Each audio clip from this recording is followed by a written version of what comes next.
Imagine if there was a budding new industry and Microsoft, Amazon, Stripe, the Department of Energy, and Shopify were all investing in it. We're all putting money into it.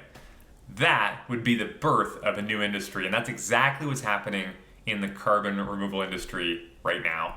This $5 million a year Shopify sustainability fund is enabling people to get hired, do pilot projects, launch new products.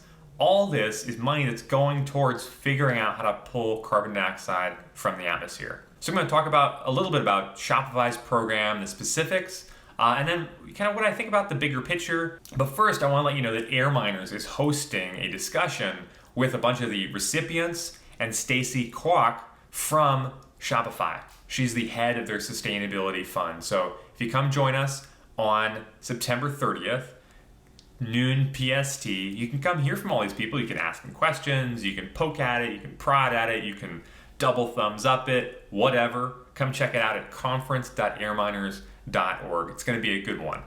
One thing I really like about the Shopify fund is that they've introduced these new kind of categories. They've got graphics to go along with it. They've got direct air capture, product, ocean, biomass. And now, some of those aren't obviously new categories, but ocean, for example, ocean sequestration is something that's been on my radar for a long time. But now it's in 2020, it really seems like it's an up and coming thing. But I love that Shopify has kind of added to the ecosystem these different categories and little graphics to go with it. Stuff like that goes a long way towards helping people understand just how these things fit in. I remember when Y Combinator announced its request for startups. They had these great graphics and images to go along with each of the kind of categories and ideas that they were interested in.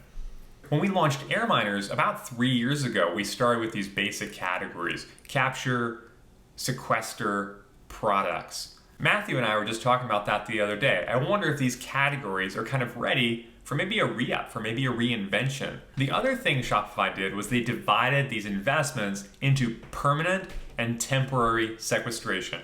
If you're familiar with the Stripe carbon removal purchase from back in May, and back in the early days of COVID, they also used a kind of language along these lines. They talked about sequestering carbon in the biosphere versus more, what was their word?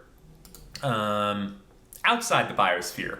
So that's kind of like a relative thing. But Shopify really took this to a meaningful place, which is permanent and temporary.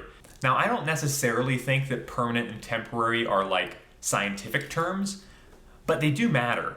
Whereas I think inside the biosphere and outside the biosphere was almost there, because it was, if you look at the language, what really Stripe was talking about was kind of this like, this stuff is temporary, but it can happen right now. And this stuff is longer term, but it needs more investment. And I applaud Shopify for stepping into the ring with this and saying, look, we're going to call these things temporary and permanent.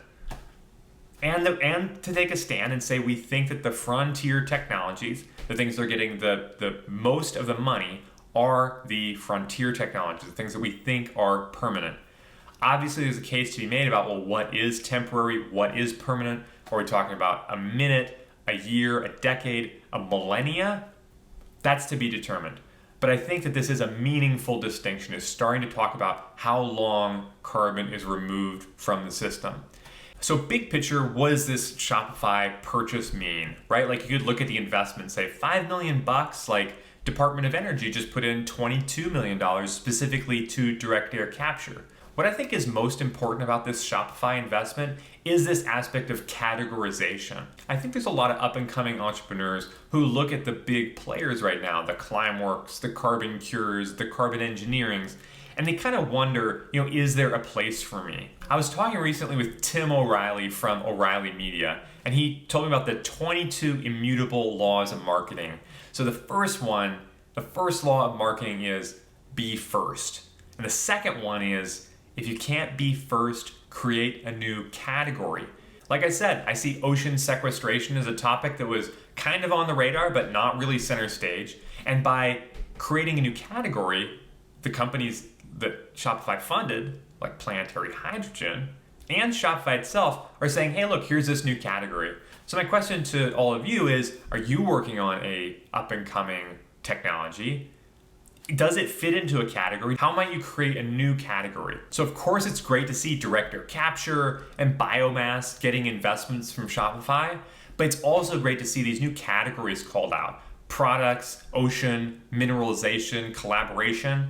Those are things that don't come up on the radar a lot. What about small scale direct air capture? What about air conditioner sized unit? We have a blue air purifier here, and I keep thinking, gosh, what if that was a little direct air capture machine? So we're talking September 30th, 12 p.m., conference.airminers.org.